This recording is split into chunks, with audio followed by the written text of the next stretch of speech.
Steve, just where did you see this one getting away from you guys there, and what did you think down the stretch, just as far as late execution? second quarter and late third quarter, we had 10-point leads, and we just closed the quarters really poorly. And I thought those were the key moments in the game in terms of not being able to extend our lead and take control of the game. And then they just out-executed us down the stretch. They got much better shots than we did, and they deserved to win. You guys go scoreless, I think, in the final 3-11. A few of the last shots were kind of Clay, looked like forcing shots. Yeah. How much of that is just he's kind of thrust into a role he's not used to, and just the kind of the awkwardness of that? Yeah. I mean, obviously, without KD and Steph, it changes the dynamics down the stretch, and we had a few play calls that we knew we wanted to run based on the personnel going into tonight, knowing we were without Steph and Clay, or Steph and KD. And we just didn't get great looks out of those sets, and ended up settling for some difficult shots. They did a good job defensively.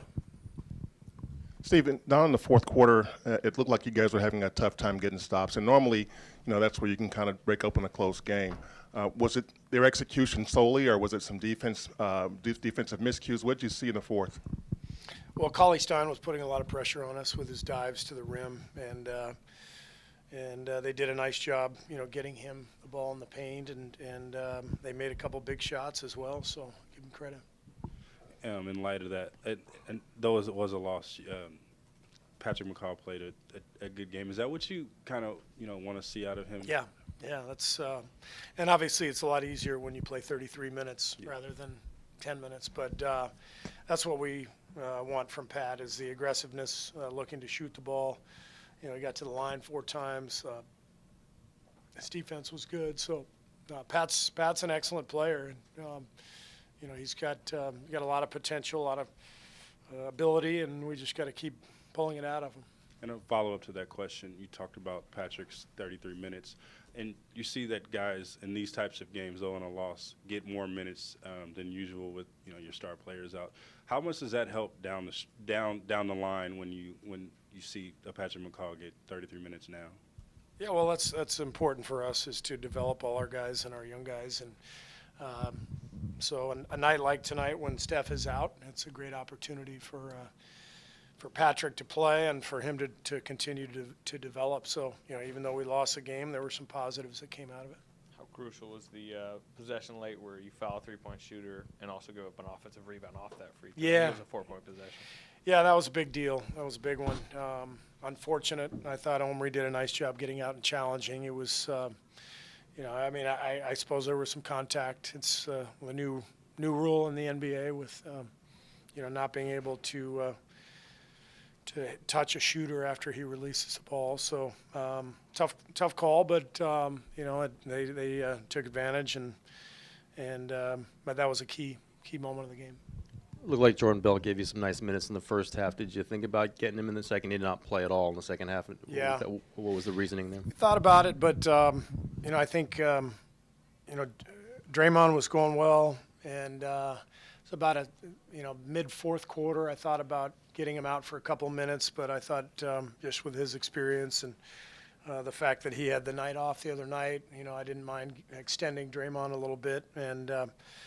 I think we need to find Jordan a few more minutes here and there where we can. He obviously brings a lot to the table, and he needs to learn more, but he's doing some good things while he's out there. You guys have lived off the freedom to shoot threes from wherever you want, but it seemed like tonight late. Did you not like some of those 30-foot jacks? Yeah, I didn't love the shots down the stretch, but we couldn't get any penetration. We couldn't get anything going to the basket, and. I'll have to watch the tape, but I did not love our execution down the stretch. We didn't get good shots. Omri's played really well since he's been in there, but he hasn't shot a whole lot of threes. I think he only came into the game with like 8 attempts all season. I mean, as good as he's been, I think he's made 6 out of 9. Would you like to see him shoot a little bit more from the outside? Not necessarily. Omri knows what he's doing. If he's open, he'll shoot one out there, but his game really is as a cutter and driver and drive and kick guys, so I have no complaints with his shot selection or anything like that. Adams specifically always talks about Steph being kind of initiator on defense sometimes. Who was talking about that? Ron Adams. Uh-huh. Give up 52% shooting or more, better than that. 53. Yeah. And a lot of penetration. Is some of that not having Curry out there just to start the defense against some of these point guards? That was kind of like Lasorda. What did Kingman have? 7 RBIs? 8. 8. Some of you will remember that. Some of you have no idea what I'm talking about. Fortunately, I have a better, less of a temper than Tommy. But no, I mean, you know, Steph's defense on the ball is important for us, and but overall, I mean, our defensive effort just wasn't there tonight. We just didn't have the juice. We didn't have the energy that we needed to stop them, and they took advantage.